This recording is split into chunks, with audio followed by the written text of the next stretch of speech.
Shalom, shalom. It's Brother Tahar-youtube, hero of Israel. I want to start off by giving honor and glory to Yahweh by Hashem Yahweh by Hashem Kodash, giving double honors to the elders and apostles of Great Millstone, who taught us His truth. And just going to do a quick lesson concerning the what you call the so-called rape doctrine, and doing a response for the GMS, I believe it's one of the elders in GMS Baltimore, Holy Bible Defenders, which he did a video on it. And this is concerning the questions that Sonnetter had presented to the brothers at GMS Dallas camp. So again, you know, we at Hear Israel, concerning the publications in this channel, we follow the doctrine of the elders and apostles of GMS. Why? Because they have 100% truth, and the most importantly, they promote going into the etymologies, Hebrew, the Greek, which is a key aspect in this thing, especially concerning the law. If you claim to be a teacher of the law, you have to know these words, because the Hebrew has various each individual word has various meanings, and it can be used in a variety of applications. So again, this is the because GMS, now we follow their doctrine, and whatever's in the Holy Bible, that's what it says. Whatever's in the Holy Bible, that's what it says. Now, that's what was done at that time.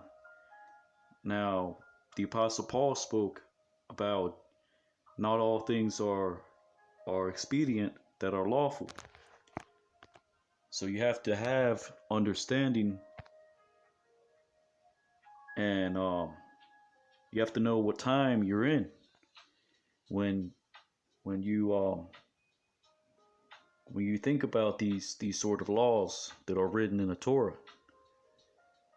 Now, again, this is the response video that Holy Bible Defenders did. I believe this is one of the GMS elders in Baltimore, but originally this was a video that he did that Sonnetter presented some questions to GMS Dallas concerning the so-called rape doctrine. That, again, this was a practice in the ancient East.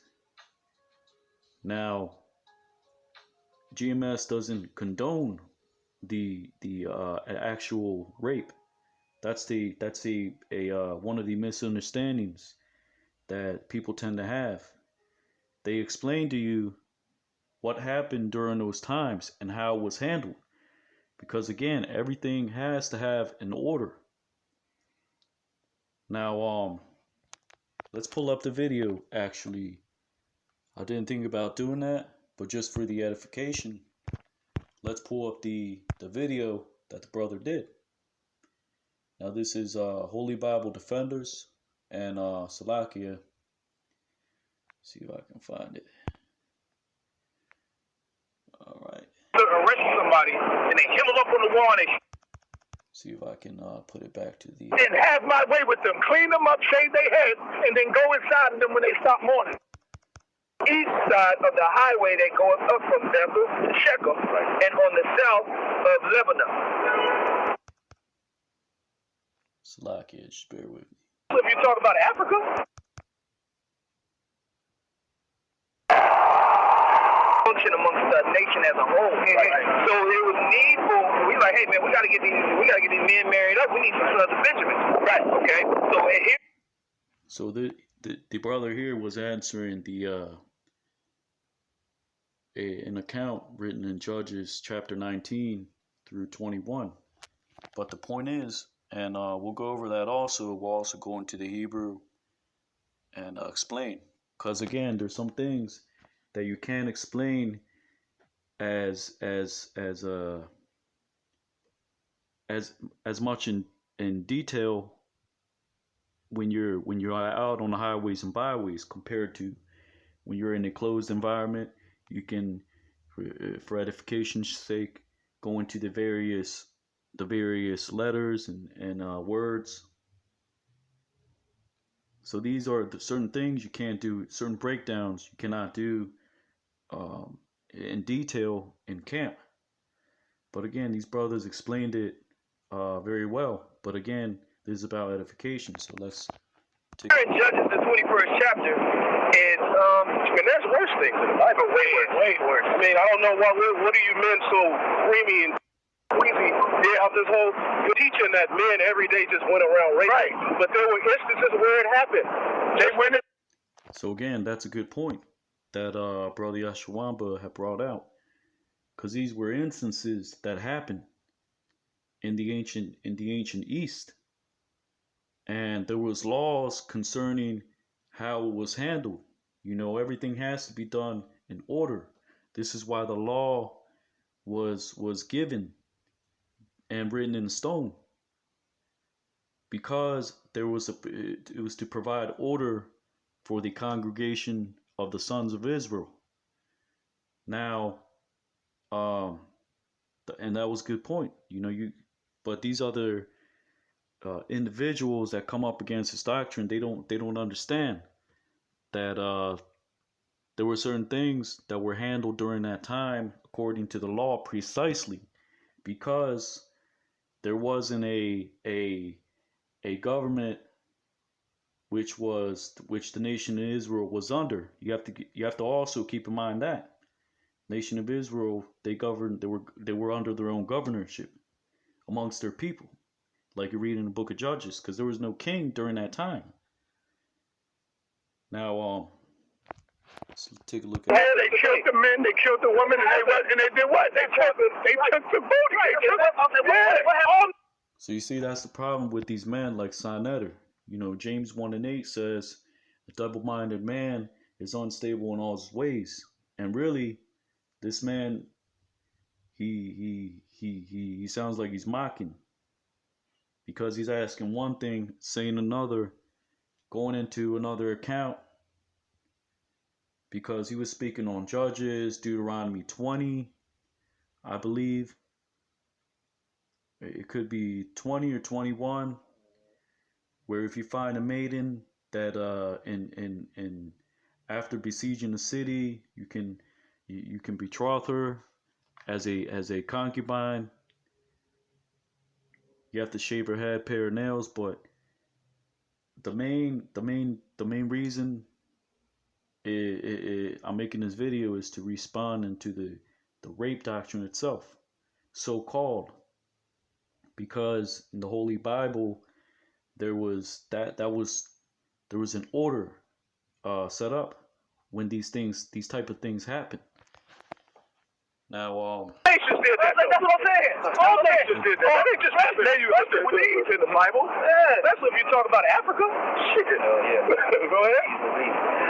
That was we got to take all of these. People just hear sex and they lose all the. Oh my God. Right. There's more to it, man. Go ahead. Howbeit, we may not give them wives of our daughters, for the children of Israel have sworn, saying, "Cursed be he that giveth a wife to Benjamin." All right. Then they said, "Behold, there is a feast of the Lord in Shiloh yearly in the place which is on the north side of Bethel, on the east side of the highway that goeth up from Bethel to Shechem, and on the south of Lebanon." Their daughters of Shiloh. So again, you can take a look at the video yourself. I'm going to post it in the link, and but let's get right into these precepts. Now, this is Exodus 22 and verse 16, because believe it or not, there is a such thing as rape. Now, rape just means, if you go into the etymology, it just means to take hold of, or to seize. Now, you can have your goods seized. You can have your car repoed. These are just different ways to explain the same situation. But I'll leave that for another time. Mainly, we're going to go into to these precepts here and explain them. So Exodus 22, and for example, you know, the brothers brought it out. You get arrested, that's like getting raped, because you're seized. You get seized, and it's not done willingly. Now, actually, let's look it up just for edification's sake, Slakia. All right, so we got it right here. Online etymology dictionary. It says rape, late 14th century, which means it was circa the 1300s to the 1400s. That's whenever you see something like 14th century, that means between the 1300s towards the end of the 1300s, or 1800s. That's from the beginning of the 1700s until the 1800s. That's why it's called 18th century. But it says rape, late 14th century, rapine, seize, prey, abduct, take, and carry off by force. Now, you have things like so-called alien abduction. Now, can it be called rape? Yes, that's what this says right here. But you see, it's how the word it has been given a negative connotation is why people get so emotional about the subject. Because again, you know, these things happen back then. Now today, do they happen? Yes, but there are governments that and officials that investigate these type of situations. So they have their own order. Now, just like in the ancient days, there was officials, there was elders. The elders of the city were the officials. You had the people, you had heads over the people. And there was a order concerning the law on how it was handled. So I don't understand why people get so emotional. Now it says take, carry by force, from rape, which is a noun, verb. It's also so rape it in itself is a verb, as you can see it at the top. But rape is also known as a noun, from Anglo-French raper, Old French rapper, to seize, abduct, a legal term. Probably from Latin rapere, seize, carry off by force, abduct, see rapid, also figuring in alternatively or rhyming phrases such as rape or rend, seize and plunder. And I believe there's a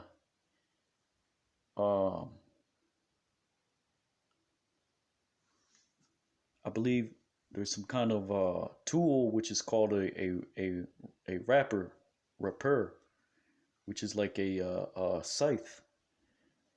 Actually, let me see if I can look it up real quick. Salaki.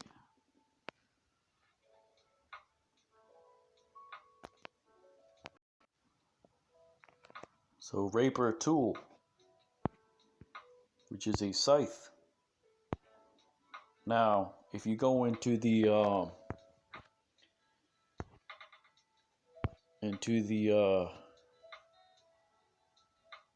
when the mark of the beast is described, which is the in the Greek, it's charagma. Now, the etymology for charagma is charax, meaning an incision. And if you go into the 666, which is the number of the beast, chi psi stigma. One of those those numbers represent an incision or scissors. That there's some kind of etymology with that. Now, but that's for another video, and I'm gonna, Lord willing, I can make a video on that.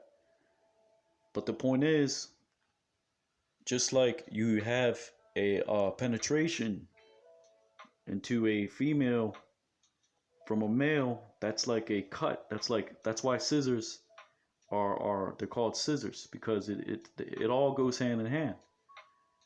Raper, and that's a tool. So it's all about going into the etymologies. Now we can go into that real quick. Now that I brought it up, because if it's not explained, our people, we tend to get emotional about these things, and it's simple. Now, Salakia, let me just do that real. All right, so it says Reaper tool. So this was like a gardening utensil, which you read about that in the book of Revelations, about a reaping because the wine press is full, surely paraphrasing.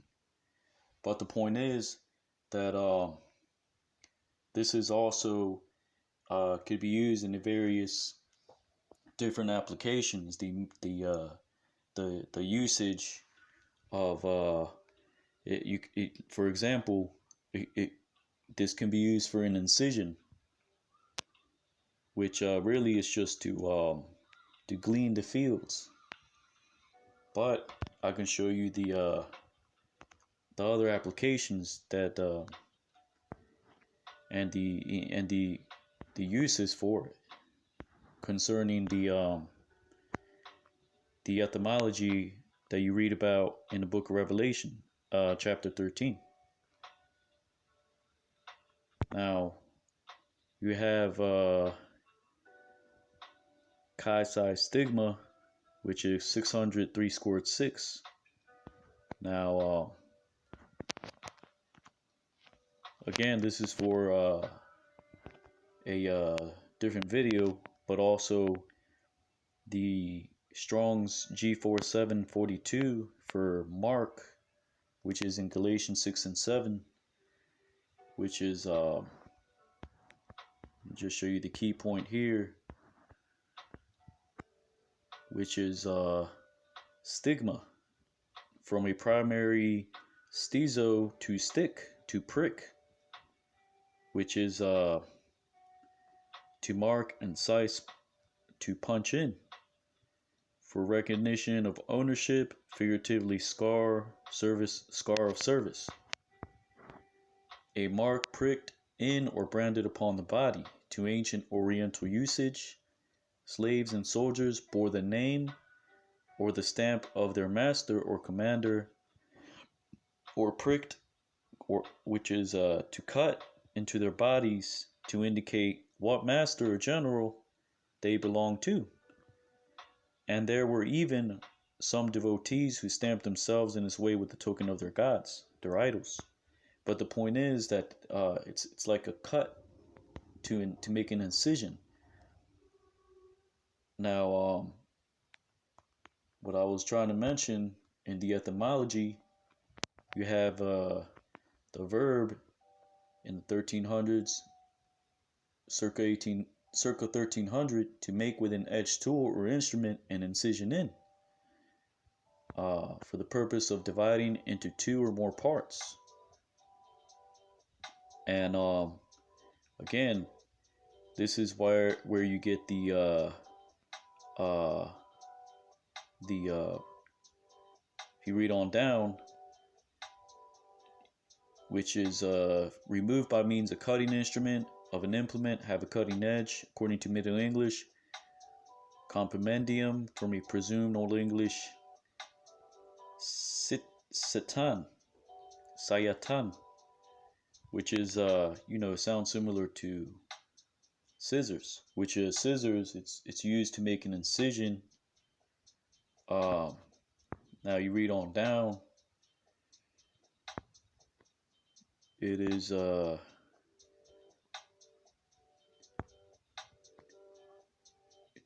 cut down from the late 14th century, to fell by 1821, to slay with the sword, 1857 as to curtail, to cut someone or something down in size, reduced from 1821 as reduced to suitable dimensions.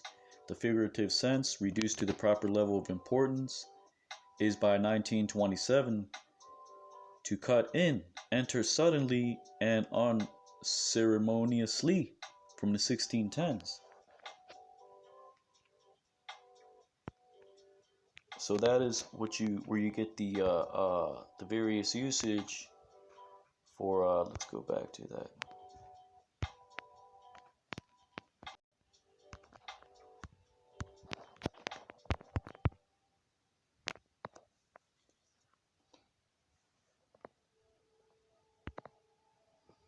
So let's go back to the verb for rape.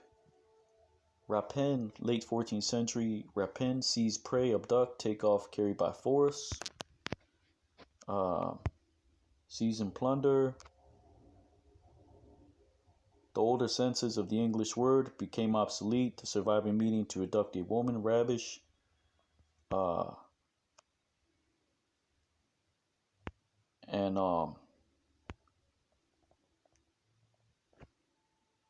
So to seize, abduct, seize prey, and also from the where did I had it pulled up earlier, which is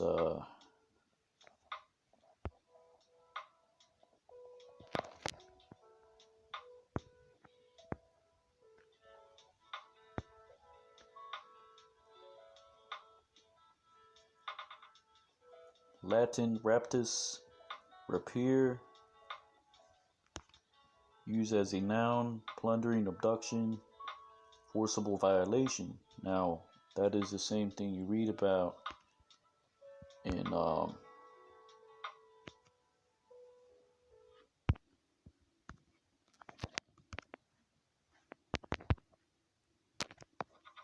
you see, because there's etymologies that go further back into old usage. Let's go back to the verb cut, because, and we're all adults here, so when you read these things, you have to put your emotions to the side and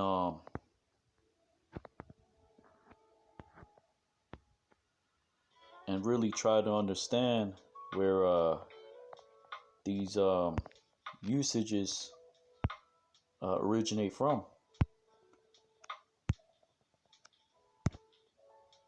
To make, so cut, verbs from 1300s, make with edge tool, instrument incision, for the purpose of dividing into two or more parts.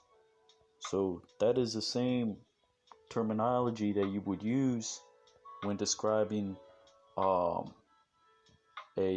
penetration of for example, in the law, there's laws concerning rape, and it was handled in a certain manner. Same way when you use scissors to cut, it's meant to make an incision, to divide into two or more parts. The same way, this describes the same way penetration is done. And this is why you have the usage to cut in, to enter suddenly or unceremoniously. Now this is what describes the usage where the same usage as rape, to seize, because that is ultimately what in the ancient East was done. They were seizing these maidens. And there was a law concerning how it was to be handled according to what situation uh, was called for. But let's get right into the main precepts, which is going to start at Exodus 22 and 16. Because I can go more deeper, but this is really just to touch on the main purpose. On the main purpose of this video, Exodus 22 and 16. And if a man entice a maid that is not betrothed and lie with her, he shall surely endow her to be his wife. Now, because contrary to popular belief, according to the Holy Bible, sex is marriage. So there is a obligation that you had if you were to lay down with a maiden. Now this is talking about a female in general, and that she is not betrothed, meaning she is not promised unto a husband. Now let's look at the Hebrew for Exodus 22 and 16. So it says, Wakaya, Yapatha, Ayash, Bathawala, Ashar, La'a, Arash, Washikab, Ima, Mahar, Yamaharna,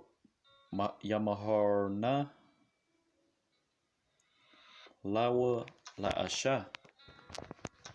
So it says, Wakaya, and because Yapatha,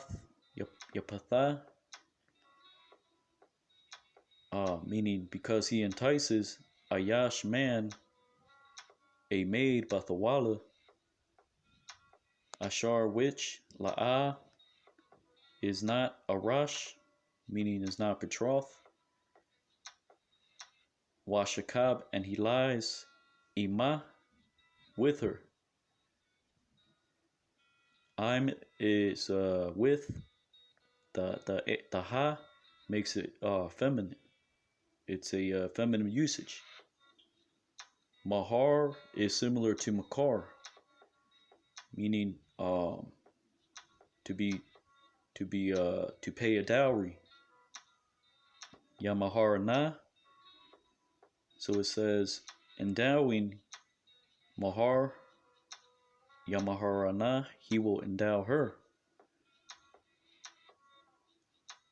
Lawa, meaning to him. La'asha, to wife. So he will surely endow her to be a wife. So for maid, the word is bathawala. For entice is patha, meaning to allure, to deceive, to entice, flatter, persuade, silly one, to spread out, to open. Now this is why I brought up the etymology for cut, because when you're cutting into something, you're opening something up, which is describing intercourse. But it also means to let oneself be persuaded, to persuade anyone, to deceive anyone, to delude with words, to cause the lie open, and so you have the etymology for that. And arash, meaning to engage for matrimony, betroth a spouse. Arash, to erect, to build. For example, a bed or a canopy, from the idea of having a bedfellow. Arash, to espouse a woman, to make a spouse. So that's what that means. Mahar to bargain for a wife, to wed, endow. So wedding, to marry, simply means to endow, to pay an endowment, because there was a dowry you had to pay to purchase a wife. Or if you had enticed a maid, there was a dowry you had to pay the father, which was in silver or whatever usage was for currency at that time. So you go back to the Slovakia. And if a man entice, meaning seduce, a maid that is not betrothed, that does not have a spouse, and lie with her, he should surely endow her to be his wife. He shall surely pay her to be his wife, or pay the dowry, pay the dowry, because it says mahar ya maharana, which is the bride price. Dowry he will surely endow to her, and the payment would go into the father. So you see, to buy, which is a let's go back to it. Buying, he will buy her. Mahar ya mahar, because ya meaning he. He will buy her unto him to wife, because he had to pay. There was a dowry to be paid. Now, let's go to Deuteronomy chapter 22 and verse 22.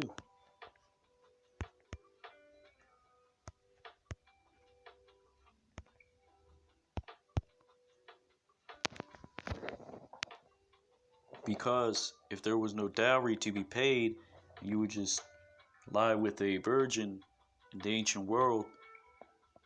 There was no way to keep such a thing from happening continuously over and over with various maidens. There had to be a bond, a binding, and a binding agreement. She had for example, Exodus 22:16. She had to be your wife after that matter, and you had to pay a dowry. So not only did you have to keep that woman for wife, you'd had to pay a dowry to the father. So this is why these laws were in place. So Deuteronomy 22 verse 22. If a man be found lying with a woman married to a husband, then they shall both of them die. Both the man that lay with the woman and the woman, so shalt thou put away evil from Israel. So that's pretty self-explanatory. A man lays with a woman, she has a husband, they both get put to death. Now, is that expedient today? No. Are we saying it's biblical? Yes. Do we agree that that rape is in the Bible? Yes. That was done in those times. Is it still done today? Yes. But today it's handled in a different manner, because you have to keep in mind the Apostle Paul, he spoke about following the things that are expedient. Although they're lawful, some things were not expedient at that time. Why? Because they were under the Romans. Same thing today. And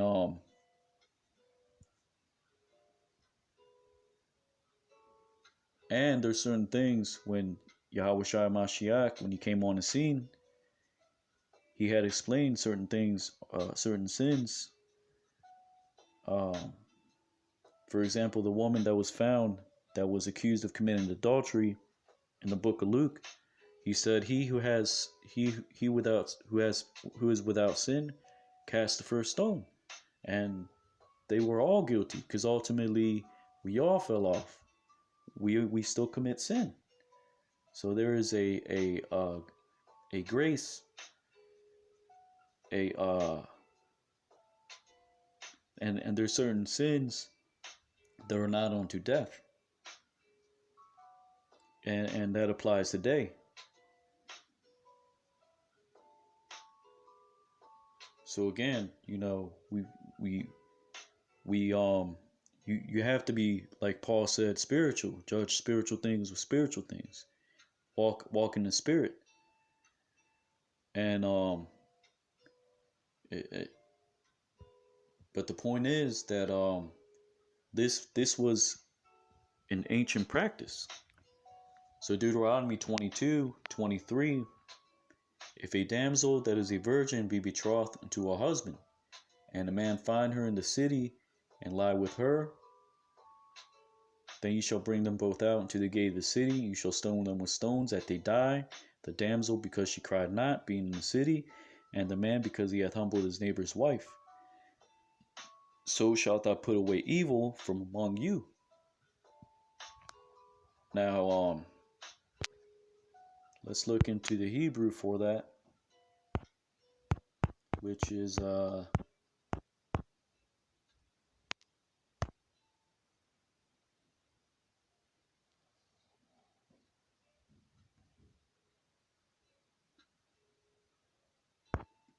verse 20.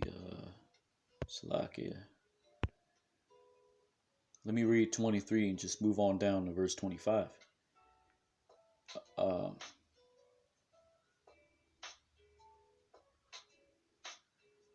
So 23, just to make the point, verse 23 says, if a damsel is a virgin, and she's espoused unto a husband, a man find her in the city, she doesn't cry out, they both get put to death. Verse 25, but if a man find a betrothed damsel in the field, and the man force her, and lie with her, then the man only that lay with her shall die. But unto the damsel thou shalt do nothing, there is in the damsel no sin worthy of death. For as when a man riseth against his neighbor and slayeth him, even so is this matter. Now, let's look at the 22:25.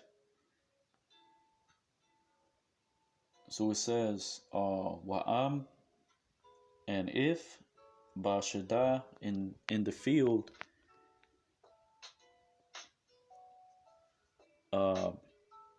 Yamataza, which he is Yah, Ma is of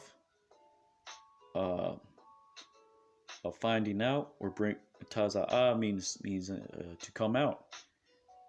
He, and if he finds coming out, Ha'ayash, the man, Atha Nayar, to the woman, Ha'ma Arasha, which is that is of his spouse, Waha Chazayak, and Chazak meaning to use force, and the Yah meaning he, and he uses force in her, or forces himself in her, which is what you would call intrusion or rape. And the act of penetration, that's like similar to cutting, because you're splitting two parts open. Ha'ayash, the man, Wa Shakab, and he lies, I'm meaning with, H, the Ha is to makes it feminine, and he lies with her, and Wamatha meaning and will die, Ha'ayash, the man, Ashar Shakab, which lied with her, Ima. La Badawa. Badawa meaning alone. So he alone will die for lying with that maiden because he forced her. So Hazak meaning to seize, be strong, fasten, to bind, restrain.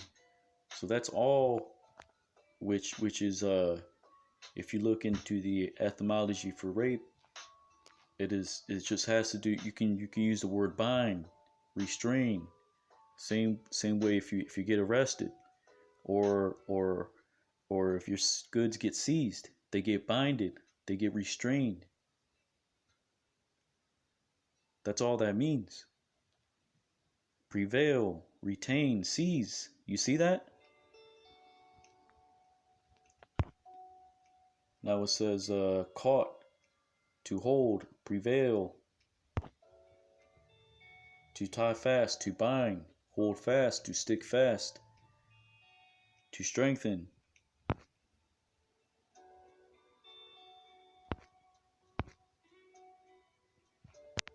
Now,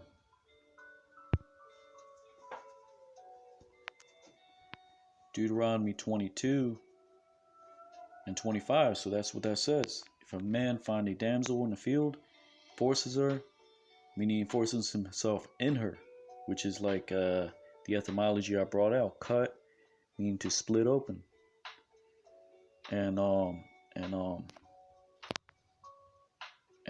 rape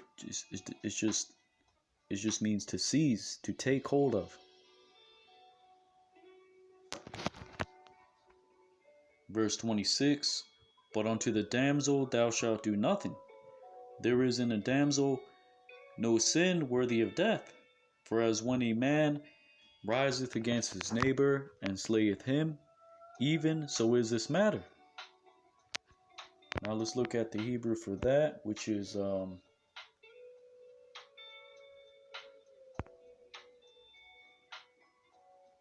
wa lanayar, and to the maid or damsel, which is this nayar means young girl. So when these other camps, they scoff at what's written in the Holy Bible, they say that that's not in there, and that's not talking about a young maiden, because the precepts show you exactly what it's talking about.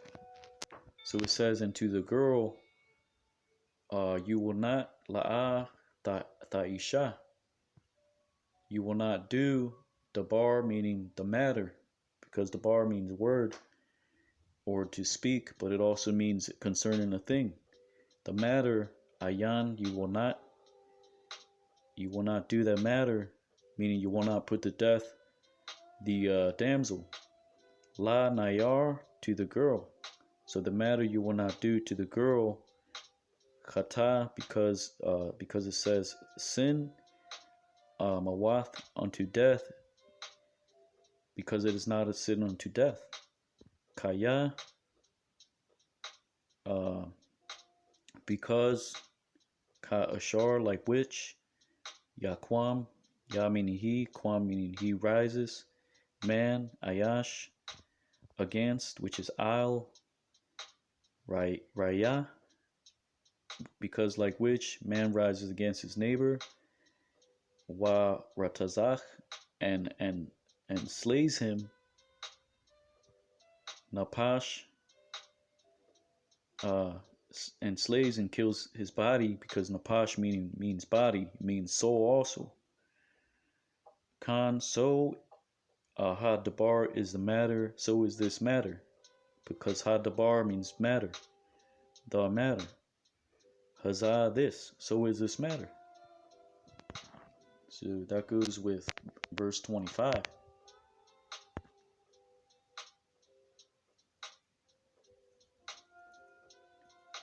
Verse 27, for he found her in the field, and the betrothed damsel cried, there was none to save her. That's why the damsel will not be put to death. Verse 28, if a man find a damsel that is a virgin, which is not betrothed, and lay hold on her, and lie with her, and they be found, then the man that lay with her shall give unto the damsel's father 50 shekels of silver, and she shall be his wife, because he hath humbled her. He may not put her away all his days.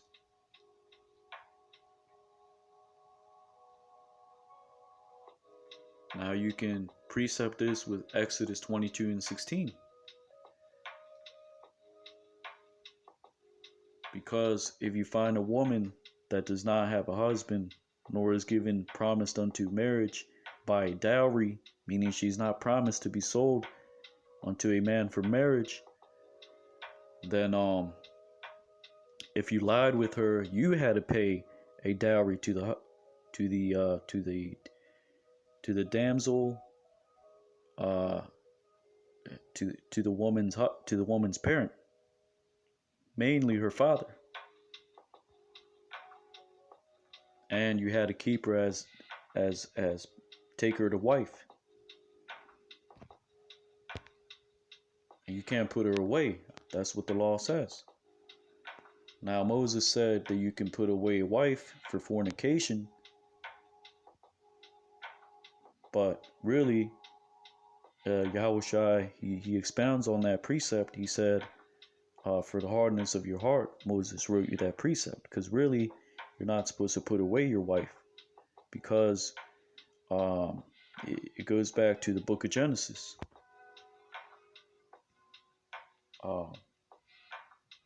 And Yahushua Mashiach, he said, what God has joined, let no man put asunder. So really, you're bound onto that woman until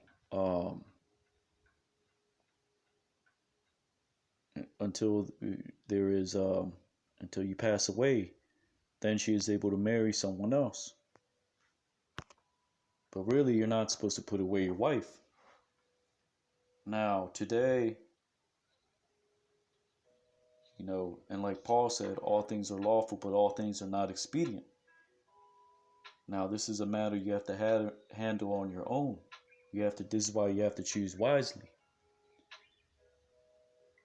Because like the others say, we're not marriage counselors. There's certain things that you have to be accountable on your own. And you have examples that were given in the precepts. Now, Deuteronomy 22 and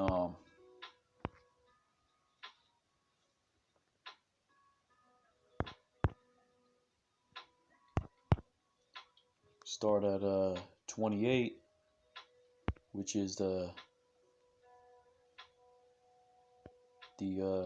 last few precepts I read. The last two precepts, 22, Deuteronomy 22, 28, and 29.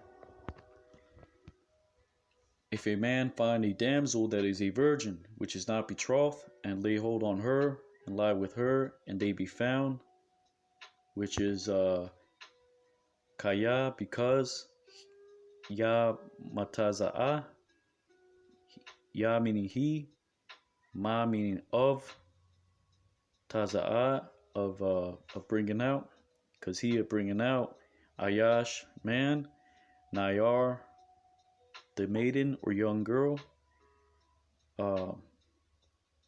Bathawala, meaning she's a virgin, Ashar, which, La'a Arasha, which is not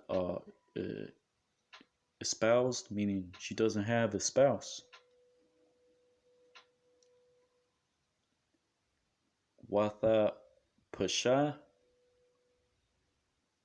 and that meaning that's talking about Tapash, meaning to take hold, to grasp, Washakab, and lie, I'm meaning with, the ha makes it feminine, with her, and he lies with her,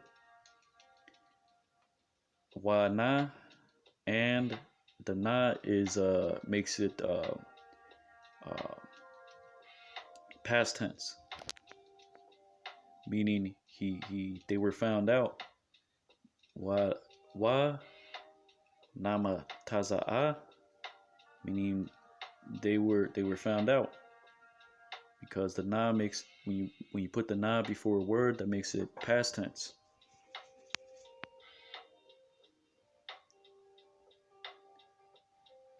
So, and they were of coming out, meaning they were found out. To find out a matter or something that is found out, you would say dabar mataza'a. The matter was found out. The matter was found out. So, but the point is, if you go on to the verse 29, then the man that lay with her shall give unto the damsel's father 50 shekels of silver, and she shall be his wife, because he had humbled her. Now, for the word humbled, that means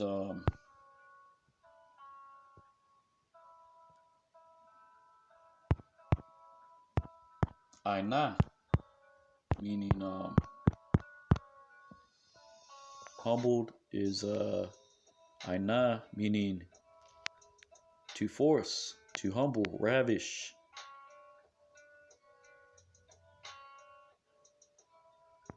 So that is another word that you hear about concerning rape. Now, it doesn't say rape, but he seized, chazak. Seize means chazak, to seize. Aina meaning to humble, meaning she was ravished. But now there's an order that the man has to do. There's a certain order and on how he has to solve this issue. So it says aina, to depress, to afflict, to submit oneself, because he has laid with the woman. He ravished her and he forced her. So now he has to pay the dowry and take her to wife, and he cannot put her away.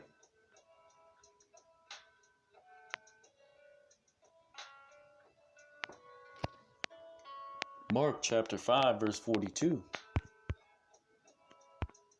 Mark 5 and 42. And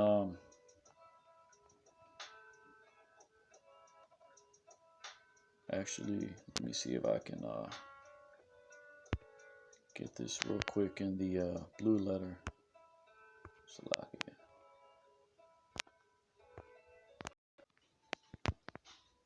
So Salakia, I didn't prepare this the right way.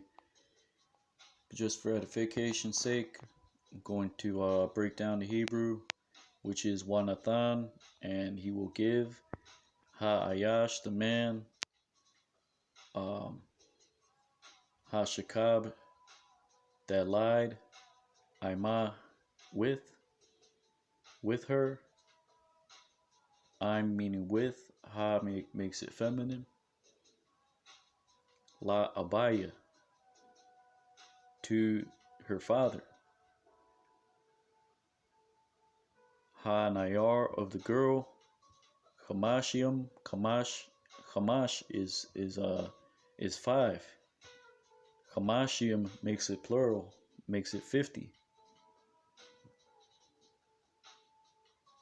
Or if you want to say 50,000, is Kamash Alapium, 50,000. Kasap, meaning silver. So we will give to the father of the girl 50 pieces of silver, or shekels. It doesn't actually say shekel here. It just says Hamashium Kasap, meaning 50 silver. Lawa Tahaya. Lawa meaning to him, and Tha meaning to him. Ahaya meaning become. So to him she will become the ha at the end of haya makes it feminine, and to him she will become to him la asha, to wife, so she will become his wife. Tachath, meaning instead or instead or in place. In place, ashar, which he had humbled her. Ashar aina, which aina meaning humbled, which he humbled. La'a, meaning and will not. Yakawal, meaning able, which is the root word is yakal, meaning to be able. But here it's saying he will not be able. Shalacha, meaning shalach, meaning to send out, meaning he will not be able to send her away. Call all Yamaya, all his days, because Yamaya meaning days, the wa makes it's talking about the man, all his days.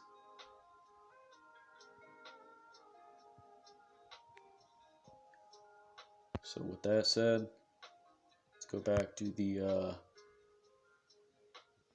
Mark chapter 5, and let's start at the we'll just get to the point. So there was a damsel of the ruler of the synagogue that Yahushua Mashiach healed, and he commanded the damsel to arise. Mark 5:41, and he took the damsel by the hand and said unto her, Talitha Kwamia, which meaning you rise, or Talitha meaning I believe that means like well, it's not necessarily interpreted, but she was a young girl. As you can see in the verse 42, it says, and straightway the damsel arose and walked, for she was of the age of 12 years old, and they were astonished with great astonishment. So yes, this was happening in the ancient East, because the young woman, she hits puberty nowadays around 13, 14, but as young as 12. So this is just an example of what was written for our understanding, things that were things that transpired back then, how they were handled. Today they're handled in a different manner, because you're in a society where it is a crime. There's no dowry. There is no order, really. There's no actual order. It's just it's considered a crime, and it's handled in a different manner. So again, all things are lawful, all things are not expedient. Do we believe in what it is written? Yes.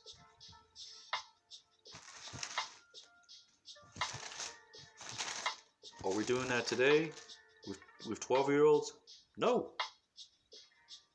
That's what we're telling you. But is it in the scriptures? Yes, it is. So these other camps, they're lying. They're not telling you. They're not giving you the whole breakdown. They're not giving you the full understanding. Instead, people believe what they say. They don't look into it. They don't. This is why the scriptures speak about being diligent, growing in this thing. And if you're a teacher, you should be making videos to edify the people. Now, so it says Mark chapter 5. So Talitha Kumi, meaning Tala, meaning that's Hebrew for lamb or young girl. Kwam, that means to rise. But the damsel here was described as 12 years old. So why wasn't she described as being older? Why? Because that's what a damsel was and still is today. Now, can you find a young girl in the field and take her to wife? That's not possible. Was it done back then? Yes. Now you're in a different society. You have to keep in mind that things are handled in a different manner and not under the order that it should be handled. Because at the end of the day, there was order back in these times when these things happened. There was a law, there was elders of the people, and this was handled according to the law, to the manner of the law. Now, Judges chapter 19 and verse 1. This is Book of Judges 19 and 1. And it came to pass in those days, when there was no king in Israel, that there was a certain Levite sojourning in the side of Mount Ephraim. He took to him a concubine out of Bethlehem, Judah. So you see, Sonetter, he asked the GMS Dallas camp. He said, well, what about the account in Judges? Why were the Benjamites able to ravish the daughters of Shiloh, take them to wife, snatch them up? Well, they call it rape. In the scriptures, it says he seized them. In the precepts that I gave you, Deuteronomy chapter 22, it spoke of seizing, to ravish. Now, is that rape? Yes. Was it handled differently? Yes, back then. Now, so Judges 19 and verse 2, and his concubine played the whore against him, and went away from him unto her father's house to Bethlehem, Judah. So the concubine, she committed a transgression to her husband. Now she was judged for that. And you can read, and ultimately the Levite, he made no error in the matter. But the Benjamites, they had committed that sin. They were judged for that also. Now, was it wrong because it happened? Yes. Did it happen? Yes. Does it still happen today? Yes, but it's handled in a different way when you compare it to how there was order established back then. Today, you don't have cities of refuge. Today, you don't have just weights and just balances. You have a system that is set up to cater for the women. Now, is there such thing as justice? Yes, today. But is it according to how it was handled back then? No, because there was order back then. Today, there's things like the system that is set up today. Even you look at the police officers and judges, court systems. These are all for profit. You see officers have to make certain rounds each month, issue certain tickets. So yes, there is justice today, but not according to how it was administered back then, which there was more order. It was less about profit. It was more about the people, and it was handled and it's still handled today. If you go into the East, things are handled differently compared to the West, especially when it pertains to women. Now it's harsher, but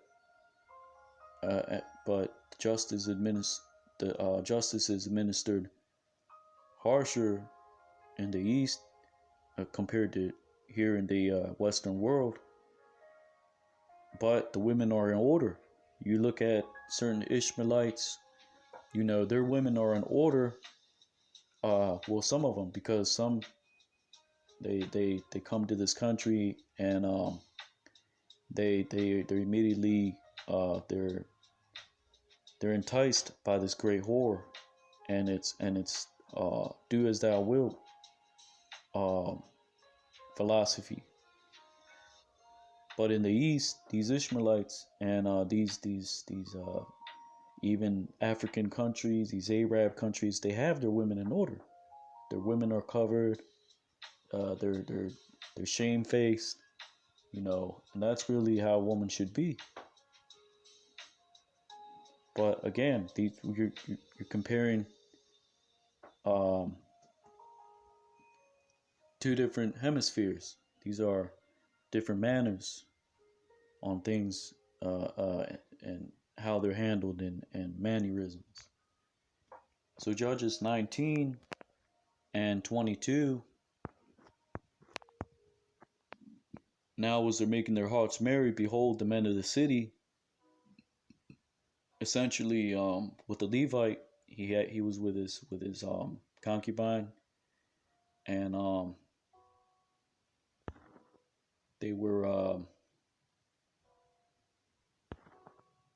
they entered into the land of the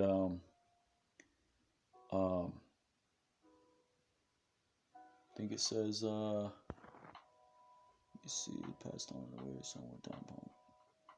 So they were in the territory of Benjamin and Gibeah, and verse 22, and there was an old man that had lodged them in, because in the Oriental East, these were you lodged in the stranger, you clothed him of your and you fed him off your substance.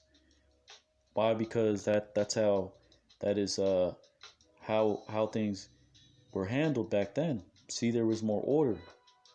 There was more uh, uh, like you read in the book of Sirach, you read about men of war being neglected, which is what in this society, you have veterans that are neglected, and you can read about that in the scriptures.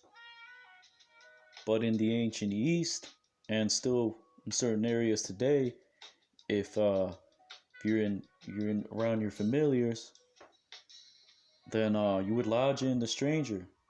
You would take in his ass and his mule, and you would and back then they treated the animals better than the people, because you read in this account, they fed the animals before they washed them. They washed them themselves, their feet. So let me see if I can get that real quick. So Judges 19 and 20, and the old man said, "Peace be with thee." Why? Because he saw the Levite and his concubine out in the square, meaning they were in the open street. And he said, the old man said, "Peace be with thee.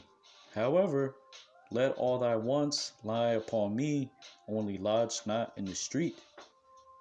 So he brought him into his house and gave provender unto the asses. So they treated the animals better than the people. Why? Because that's where you got your substance. You got your flax, your wool, your milk. And they washed their feet. Then afterwards, when the animals were taken care of, then they washed their feet. And then they sat at meat, meaning they sat, they ate, they drank. Verse 22, now as they were making their hearts merry, behold, the men of the city, certain sons of Belial,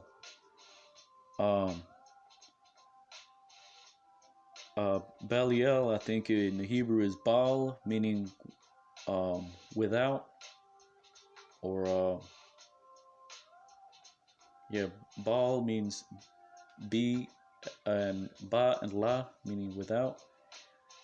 Ya'al, Ya'ai, la, Ya'il, ba la, Ya'ila, meanings Ya'ila meanings they were men. Ila means lifted up.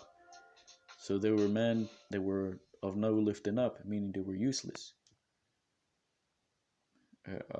Rebellious men, just useless men. Beset the house round about, and beat at the door, and spake to the master of the house, the old man, saying, Bring forth the man that came into thy house, that we may know him. So these were sodomites. They were attempting to fornicate with the man. And the man, the master of the house, went unto him, and said unto them, Nay, my brethren, lest I pray you do not so wickedly, seeing that this man is come into my house, do not this folly.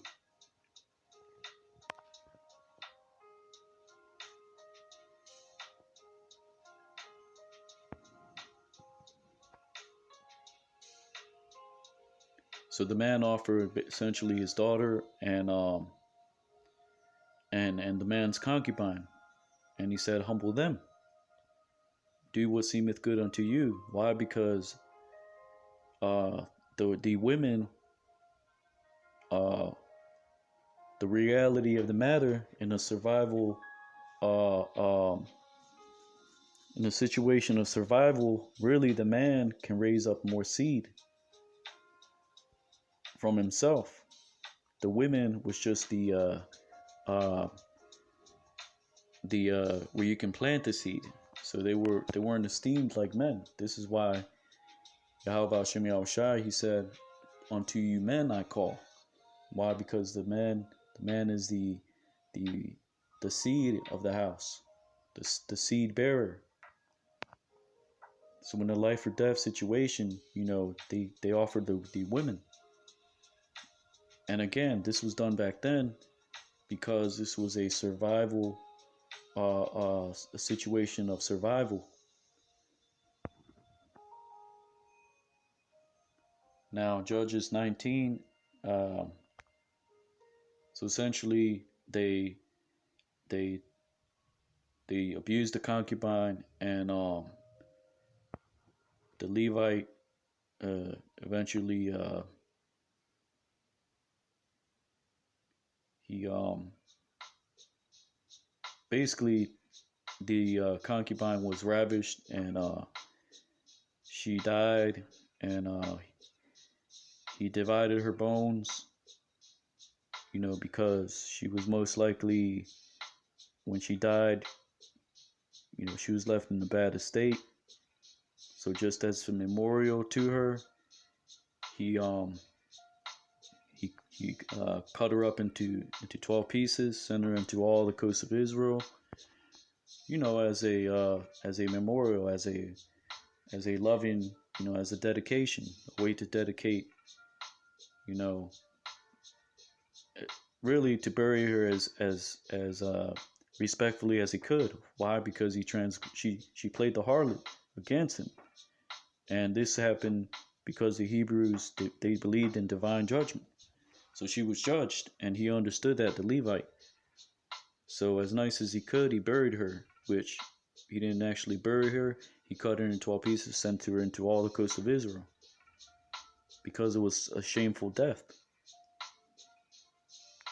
So Judges 21 and verse 1. Now the men of Israel had sworn in Mizpah, saying, There shall not any one of us give his daughter unto Benjamin to wife. So the men of Israel, they gathered in Mizpah, and they had made an oath not to give their daughters unto the Benjamites.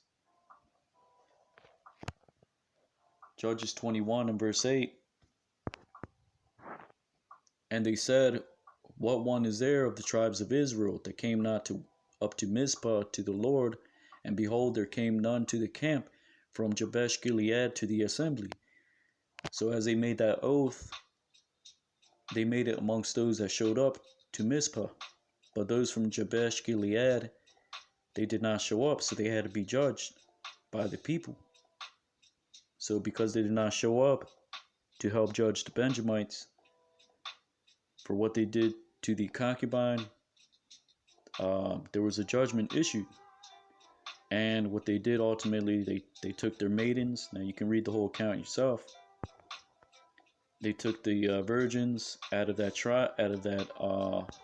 that village, because it wasn't a tribe; it was just one of the villages within the tribes. And it was in verse 12. It says there were 400 young virgins. So they gave them unto the Benjamites, but there was still not enough virgins to raise up the tribe of Benjamin back up. So verse 14 says, Benjamin came again at that time, and they gave them wives which they had saved alive of the women of Jabesh Gilead, and so they sufficed them not. Verse 21,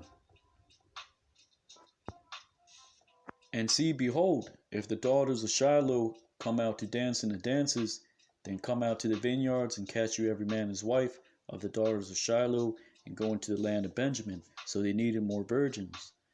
The men of Israel, they needed more virgins to give to the Benjamites that were left from that war, which many of the Benjamites were diminished. So they had to raise up that tribe. They had to raise up that tribe through the women, which is through the man ultimately, because the man carries the seed.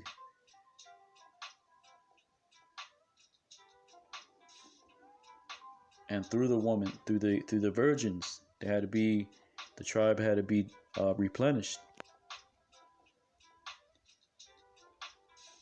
And verse 22, and it shall be when their fathers or their brethren come unto us to complain, that we will say unto them, be favorable unto them for our sakes, because we reserve not to each man his wife in the war. For ye did not give unto them at this time, that you should be guilty. So their fathers were at Mizpah. They made that oath not to give their daughters unto Benjamin, which is why, according to the law, if you find a virgin and you ravage her, meaning you rape her, or it doesn't say that in the Bible. It says to take hold, to seize. It doesn't say that. But is that what they were doing? Yes. But they were seizing the maidens because it was a practice at that time. And there was a law, there was order on how it was to be carried out. So it says,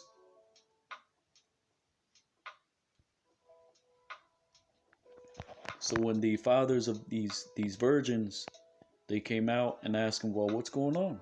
Why did you let them take our daughters? And the men said, because they didn't think about them being diminished that bad during the war. They didn't think Benjamin would get almost wiped out. For ye did not give unto them at this time, that you should be guilty. So essentially they said, we didn't command you to give your virgin daughters unto them, because according to the oath, you weren't supposed to do that. So if they took them by force, seized them according to the law, they would pay a dowry and they would have to keep them the wife, thus not breaking the oath. So it was like a loophole, which is, Sanetta was trying to be a serpent and try to question why the Most High allowed the Benjamites to rape the daughters of Shiloh and to take hold of them, which is all that means. Rape just means to take hold of. So he was trying to basically scoff. He was scoffing. And I'll put the link in the video so you can see it. For the GMS Dallas, I'll put that video up. And I'll put the video for the from the GMS Bible Defenders. I'll put Apostle Tahar's video, and Lord willing, you get edified after you watch this video. And take a look at it and see for yourself. But before you do that, let's just finish up this this precept.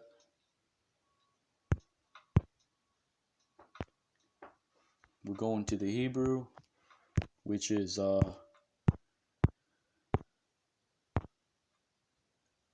Judges 21:21.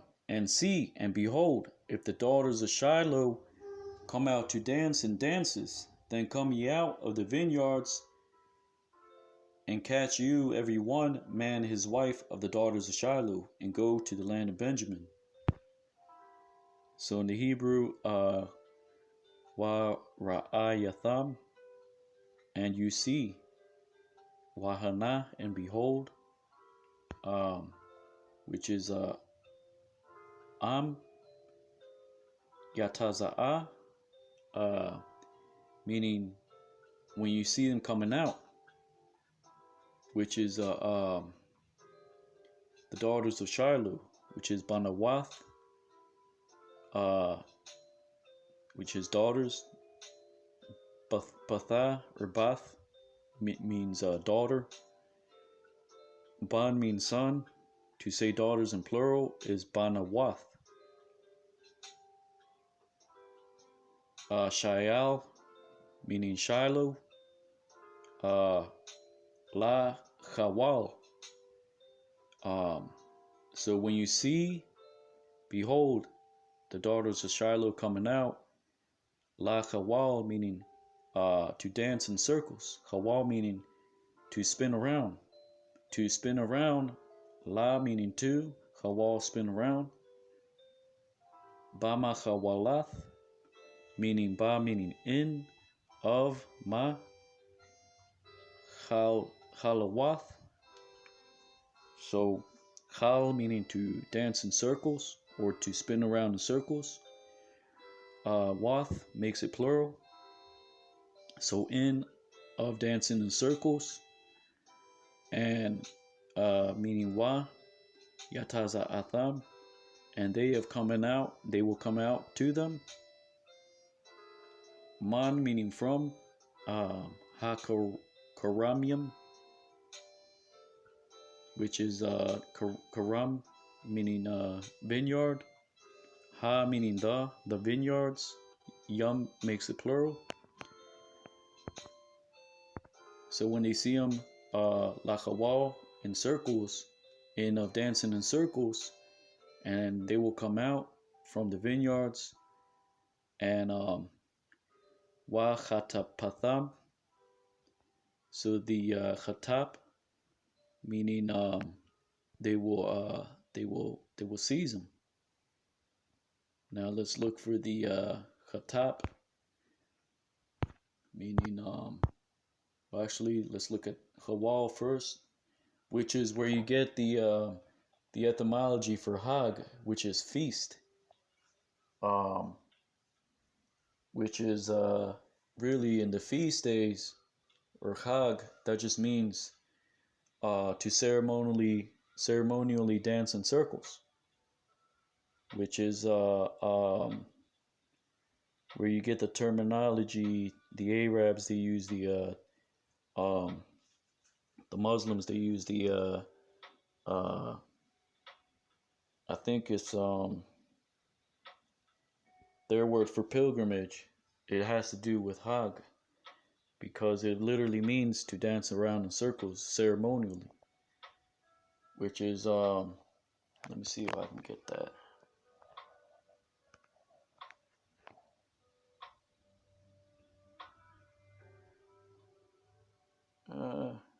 Well, I can put that in another video, but I think it's trying to think of the word. I read it before. Let me see if I can pull it up real quick.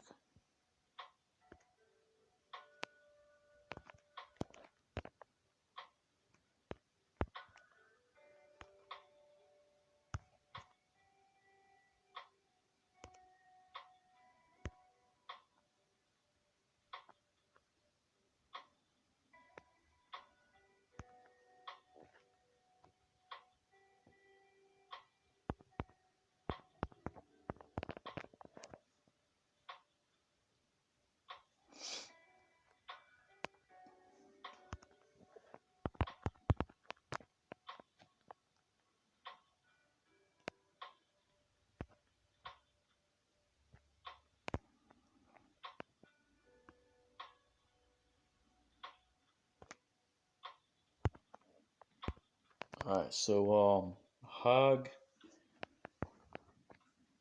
is from the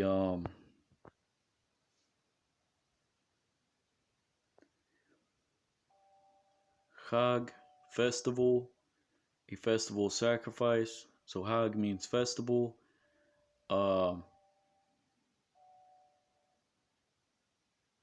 Compare Arabic pilgrimage to Mecca, which is why you see them dancing around, or they circle around the Kaaba stone, because the root word in the Hebrew literally means to dance ceremonially in circles, which is really, according to the law, if you're keeping, for example, the Feast of Weeks, really that's what you would do. You would, of course, in Psalms, you would recite the Torah,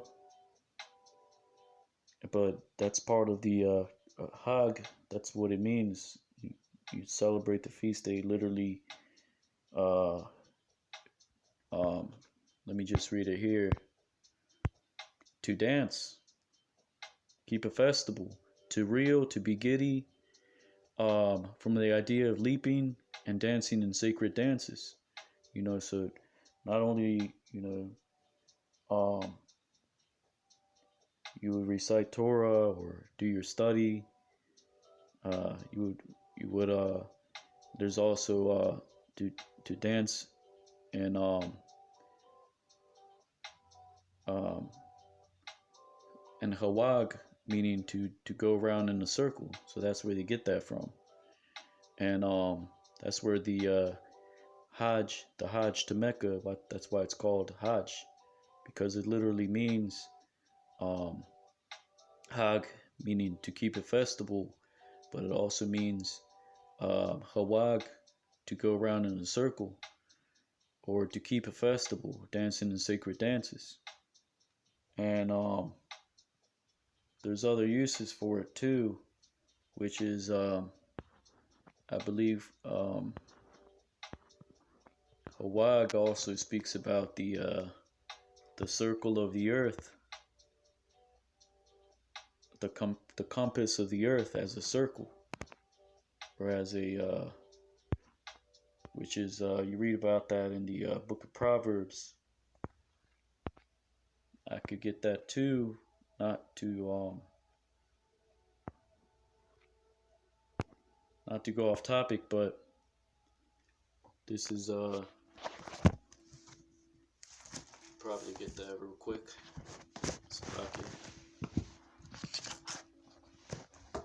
Lord willing, this is edifying. Wasn't trying to make it too long, but just have one more point to go through. I think that should be it.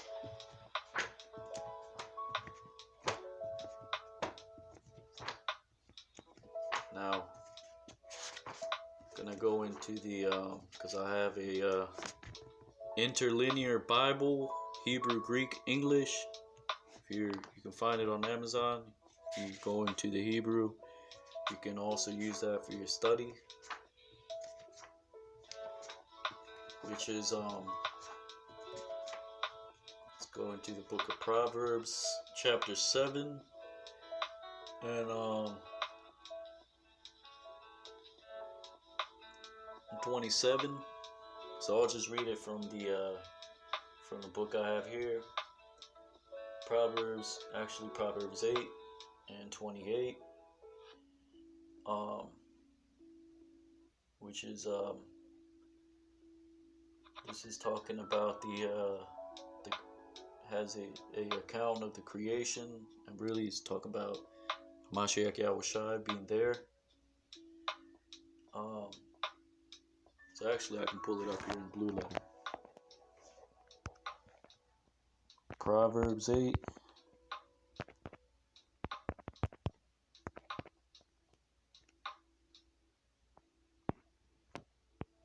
What is it? 27. Which is Baha Kayanawa, Kayan meaning prepare. Baha in the preparing, which is Kawan, is a root which is means to prepare. Kayan meaning he prepared. Wa Kayanawa meaning he prepared to. Shamayim, the heavens. Sham meaning hither or there. Anaya meaning I. There he was. There I was. You know, it really is talking about creation. Hamashiach Yahushai being there next to Yahweh as that first created spirit.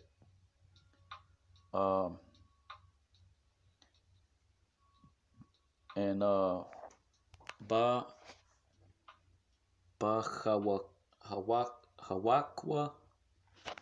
Bahawakwa, which is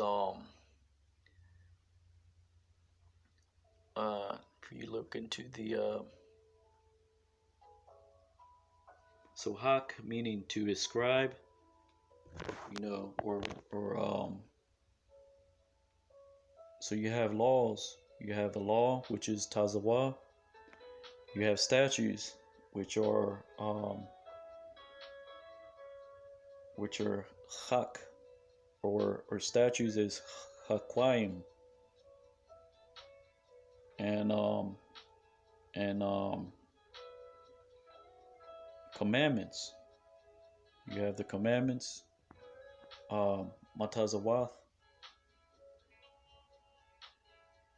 and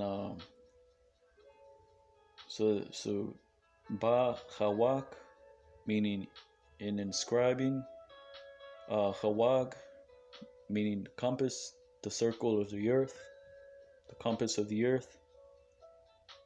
Al panaya, upon the face of the deep, the hawam, or the depths.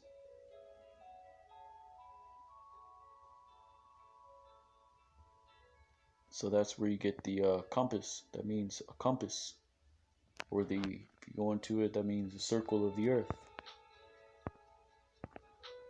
A circle, a sphere. And that's where you get the word Hajj.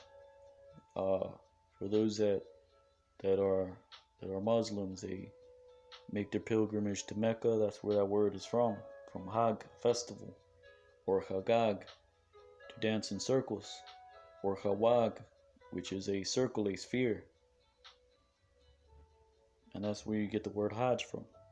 Hajj to Mecca, which is what the Ishmaelites, that's one of their traditions that they have. So let's go to the Ishmaelites, like it says in the book of Exodus.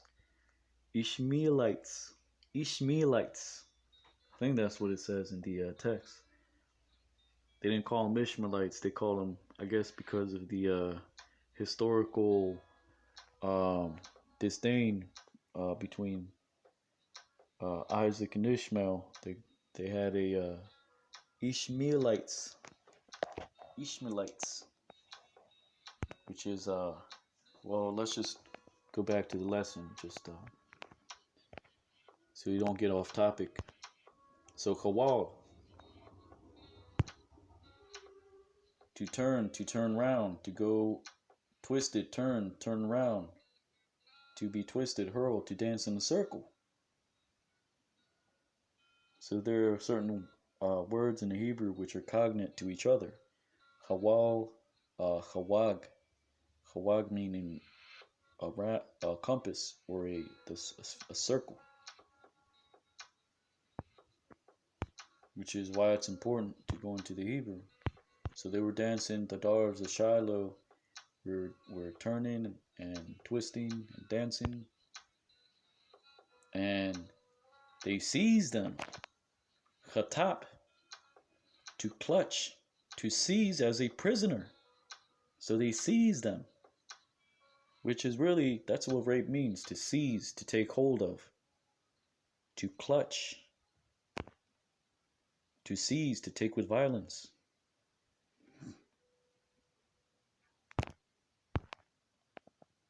And so that's what it means. That's what they were doing.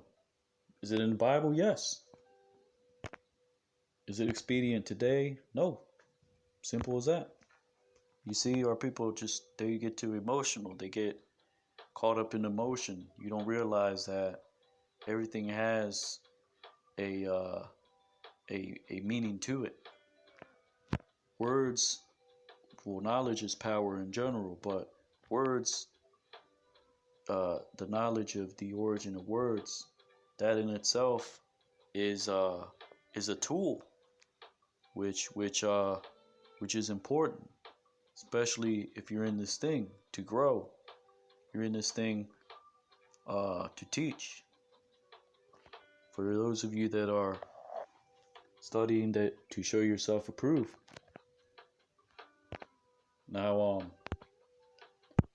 let me bring out my final point, which is that this was done and is still being done in Africa, certain places. And it's called Origins, and it's called Ukathwala.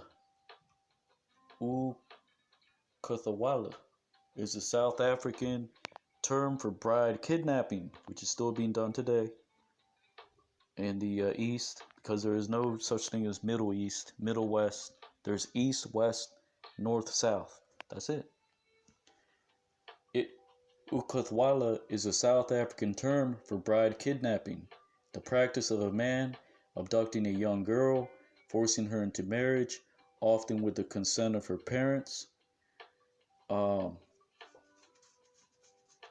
which I think Esau lets you do that to a certain extent, not forcing or kidnapping, but basically I think it's called emancipation, which you can look that up on your own.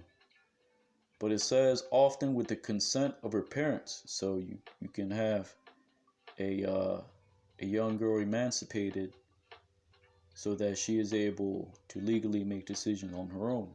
Now, Esau, he lets you do that in certain places or certain states, however that works. However that is, each state has its own statute or hakwayim, inscription.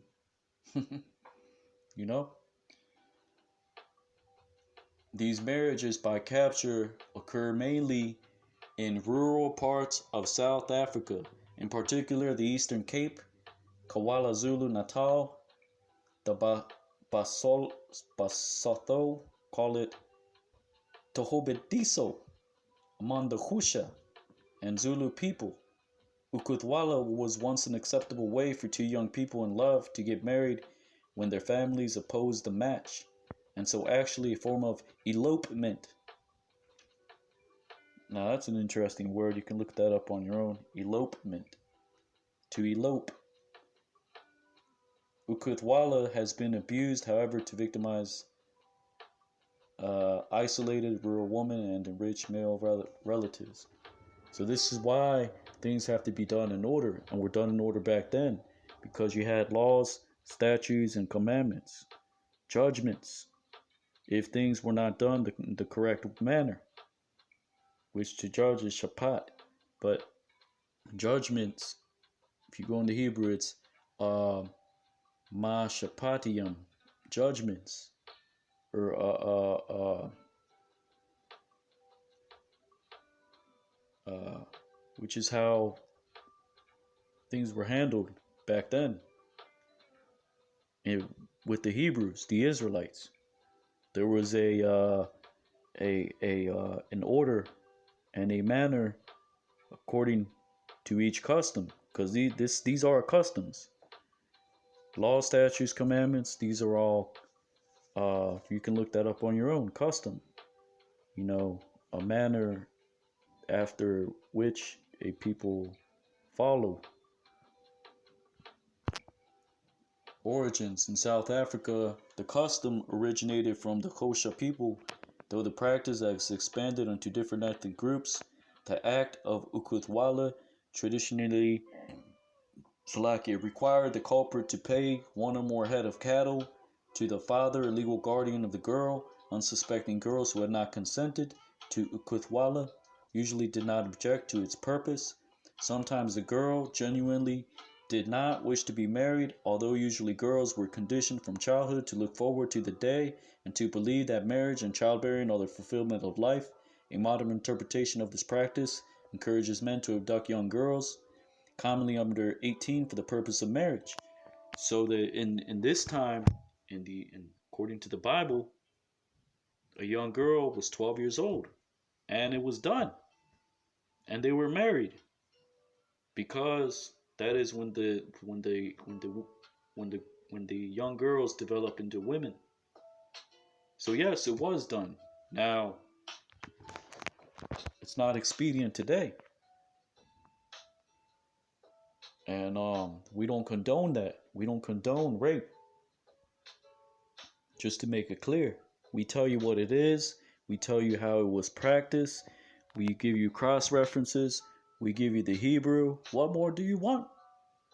And yet, it's 2021, and you got all these scoffers. I want to say it, but I'm not going to say it because it's a cuss word. I'm trying to abstain from appearance from evil, but Sarnetta, I don't know how you say it. I was going to say something else, but Salakia, it's better just to keep it PG, because I don't want to say, I don't want to offend the sheep. But with that, this is I'm not sure what I'm gonna call it. Response. I guess I'll call it response to the Sarnetter, and this is a reply to Holy Bible Defenders, which is a GMS Baltimore camp. And if the brother sees it, may the Most High God bless you and keep your loved ones. And GMS Dallas, because the main speaker was Brother Yashawam. You see this? Yabashim Yashua Barakatah. And Barakatah to the elders and apostles of GMS. And give them double honors, because we learn from them. And giving all honor and glory to Yahweh, Bashim Yahushai, Bashim Kakudash, Shalom, and Kwam Yasharala, and Abad Babal. Shalom.